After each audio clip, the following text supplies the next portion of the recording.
Well, they say pressure bust pipe. If you want to know why he did it and who caused him to do it, stick around for this video. Welcome back to SouFLoTV again, everybody. It is your host with the most. This is the video follow-up of the Jamaican who lives in the United States of America and is known as a pretty successful businessman who owns a wholesale business as well as a house which he rented out the bottom half of his house, right? And got into some dispute over rent, unpaid rent back from the COVID era all the way up till now. And it led to a deadly outcome where 3 people have been stabbed to death, unalived, taken out by this individual. Now, here's the follow-up. A lot of people are asking questions. SouFlo, being that he is a Jamaican, I think that the people in the basement were also Jamaicans. Maybe even relatives. Because, we like to do that. If we have a house for rent, we might have a family member that comes from the Caribbean who they could benefit from staying close to family and getting a discounted rent. I have a basement apartment, fully furnished, well put together. It's nice, luxurious. You can have that and pay me a certain amount per month. Whereas if you went out on the economy, you would probably have to pay twice that amount. So I can make some money while helping out my family member. Typical thing for Caribbean people to do. Not just Caribbean people, other people do it as well. But since I'm from the Caribbean and I know how we get down, then I speak about us, right? Here's how the whole thing went down. So he has been officially charged with 3 counts of first-degree murder. Now, you have to remember that each count of first-degree murder carries the penalty of life without the possibility of parole. Yes. So he was also charged with criminal possession of a weapon. I don't know if criminal possession of a weapon relates to a knife that he used or they found a gun that was not registered to him but in his possession, like in his residence when they went to search. His next court date is set for today as you are hearing this, which is November 17th of 2023. So he'll be before the judge today, November 17th of 2023. And let's not forget that this man did not try to run. He didn't run away to another state, pack his things, leave, abscond, get on the run, have the police looking for him. He actually went to the police station, turned himself in, and confessed to the crime. Now, the crime scene people who went to the crime, they have described the scene as extraordinarily brutal, or extraordinary brutality was their exact words. Everybody was stabbed multiple times each. But we will get to the girlfriend and the role that she played. According to him, he said that a lot of pressure built up is what caused this. A lot of built up pressure, but more to it. So the police said that for this level of viciousness, he should have been bloody somewhere when he came and turned himself in. Yet he had no blood on his hands, no blood on his clothing, no blood anywhere in sight on him. The house was bloody. He was also very calm, as if he had committed the act and then cleaned up himself and then made a conscious decision to report to the police station and accept his fate and accept the consequences for what he had just done. So right now we're still trying to figure out the dynamics of the relationships between all the individuals that are involved. Even though all the individuals have been identified, they have not given us the dynamics of their relationship other than the couple that was found in the basement. They were a couple, right? Man and woman couple. And of course, the landlord upstairs and his girlfriend that lived with him shared that bedroom. They were a couple as well. But it doesn't say anything, and there's no information out there about anybody being related by blood inside of that house. Right. So we're still trying to figure out what the dynamics are beyond that. What we do know, though, is we know that the landlord is 54-year-old David Daniel. And this is the one that I keep saying is a Jamaican. Somebody said yesterday, I was just mad that you kept saying he's a Jamaican, he's a Jamaican. Like, you could have said it once and that would have been okay. Well, it is what it is. He's a Jamaican. Okay, and I know Jamaicans might not like hearing this, that he is a Jamaican, and they might not like hearing me say it 10 times that he is a Jamaican, but he is a Jamaican. He's confirmed to be a Jamaican from Kingston, Jamaica. Another person said, look, every time Jamaicans leave Jamaica, go overseas, and they do bad stuff, it doesn't matter how long they've been living overseas, as soon as the news break, he's a Jamaican. But if they go overseas, and they're over there for a short time or a long time and they do tremendous things, then suddenly he's not a Jamaican anymore because he hasn't been living in Jamaica for a certain period of time. In other words, people are getting offended because his nationality as a Jamaican is being tagged in a horrible situation. And naturally so, other Jamaicans do not want to be seen or associated in this manner, right? But end of the day, it is what it is. Let's get past it. Okay, so the individuals that were found in the house, we know that the landlord is 54-year-old David Daniel, and the victims are Yvette Sweeney. Yvette Sweeney is 55 years old, and her partner, Thomas Wayne, is 57 years old. Those two shared the furnished basement apartment, and then there was the landlord's own girlfriend whose name was Colleen Fields. She was 51 years old. She was upstairs in their bedroom that they shared.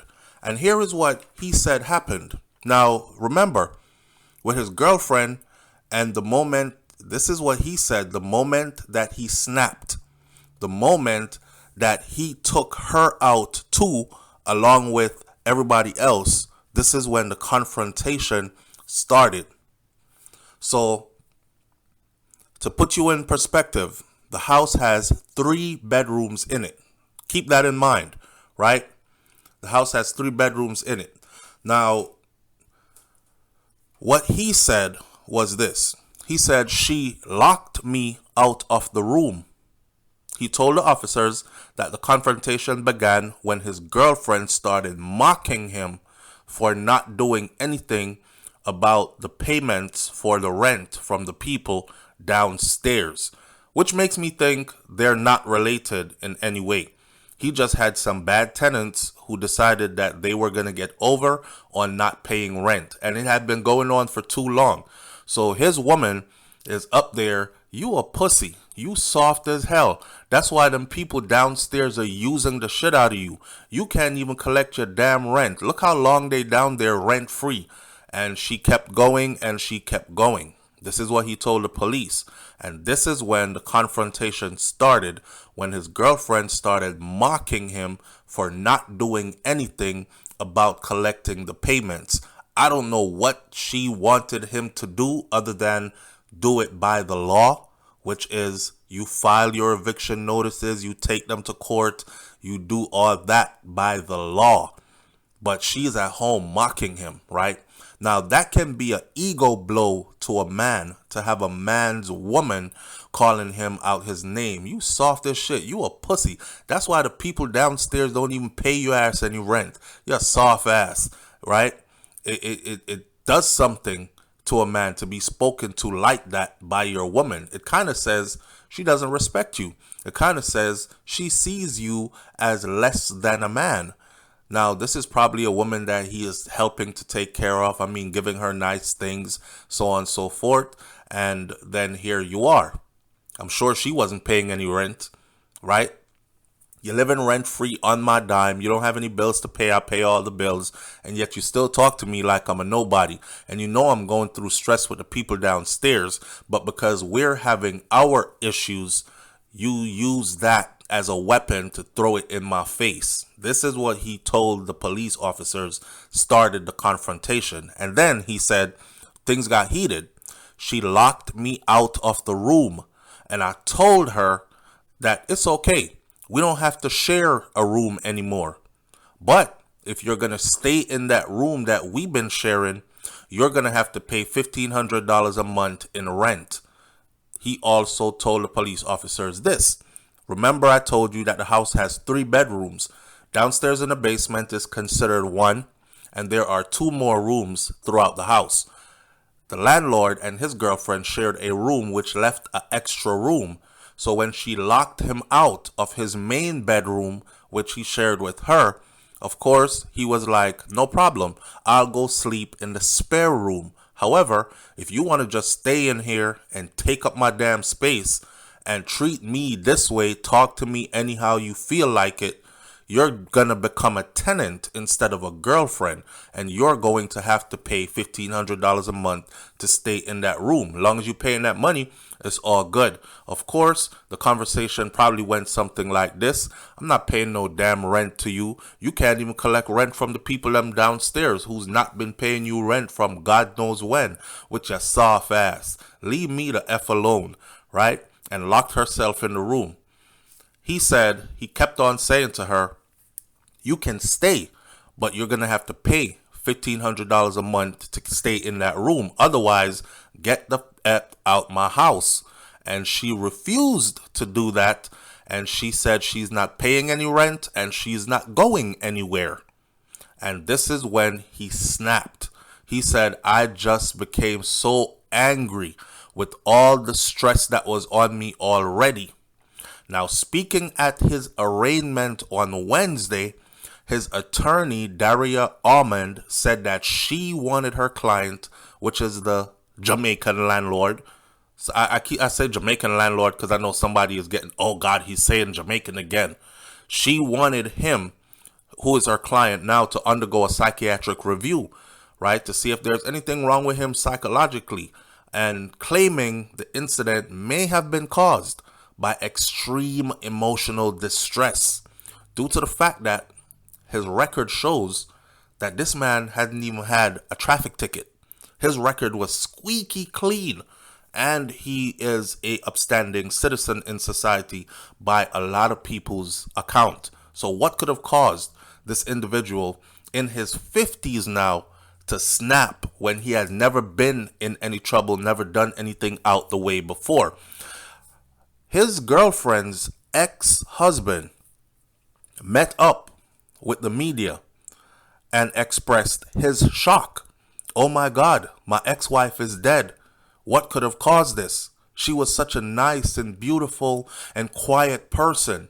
And the first thing I said to myself was, if she was such a nice, beautiful and quiet person, why did y'all divorce?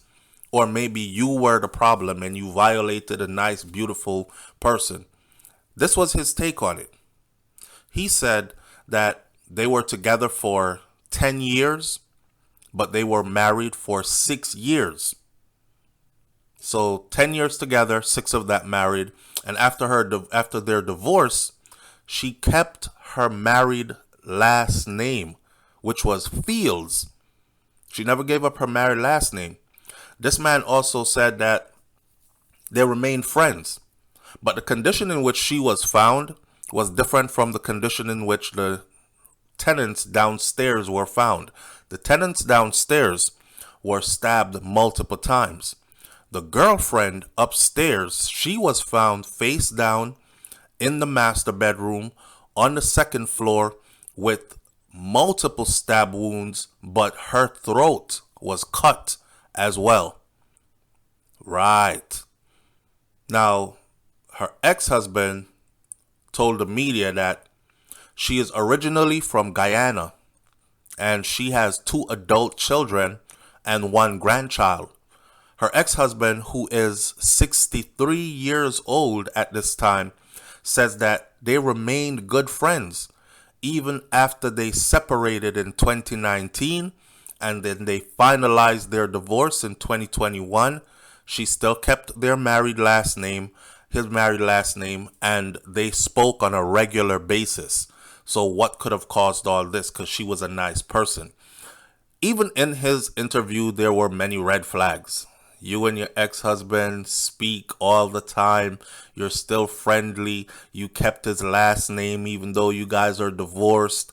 All this other stuff. I don't know. And according to one of the neighbors, that the landlord, David, he kept staring at him, right? And he asked him, the neighbor asked him, "Hey man, why you staring at me like that? Like, it's, I used to say hi to you and you would say hi back, and now you don't say hi anymore. You just stare at me like you want to hurt me. Like, did I do something to you? Did I offend you?" And he told him, according to the neighbor, he said, "My girlfriend told me that you wave at her and you be smiling when you're waving at her, as if like you're flirting with her or something." So obviously he didn't take it lightly if his woman was flirting with anybody. If his woman was waving to anybody, saying hi, he might have took it a different way, as them trying to talk to her. I don't even know if she actually really told him that. He probably saw it and was mad that his woman waved back, and she's probably waving like it's the neighbor. So hey, but he's upstairs looking through the window, seeing her wave to the neighbor and thinking he's smiling and he waving at her. They probably got something going on. I don't know. But this is the information that we have come to at the end of the day, the follow-up. Now, we will stay close to this to see where this is going. But one thing I know is this. I don't think he's going to ever come out of jail, prison ever again. Right now, he has been housed at the Eric M. Taylor Center on Rikers Island. Rikers Island is rough, any which way you take it. But he's been housed at the Eric M. Taylor Center on Rikers Island, and his court date is today, November 17th of 2023. So we'll see what happens next, but my prediction is he will be in prison for the rest of his life. What made him do this? I don't know, but what he said concerning his girlfriend is a lesson for all of us. Be careful who you start a relationship or keep a relationship going with, because they can either bring you all the way down or all the way up. And I know some people are going to say, stop blaming the woman. But listen, sometimes people can actually add fuel to the fire and make things worse. If you're a stressed out person who is being taken advantage of like he was in this situation with his tenants, you would need a partner who's going to side with you. You would need a partner who's going to help you walk through it. You don't need somebody who's going to throw that in your face, tell you how weak you are, and then use that to bolster their own stance because y'all are having problems. And now she feels like, shit, if they downstairs not paying any rent, get your ass out the room. I'm taking this room because I don't even like you right now anyways. And I'm staying here. And the relationship apparently got so sour that he's asking her to leave his house. And she is telling him, I'm not leaving. I'm not going anywhere. And F what you talking about paying no $1,500 a month for rent. I'm not paying shit. And that made him snap. I'll catch y'all on the next video. Y'all be careful out there. Oh, what tangled web we weave. And not only that, treat people how you want to be treated. Our granny taught us that when we were little growing up. It goes a long way. And at the end of the day, know when to take care yourself before you end up making the news. It's always the person who you think you can step on and run over. They won't do anything. He's a big pussy. Okay? Look at the outcome. I'm out. Peace.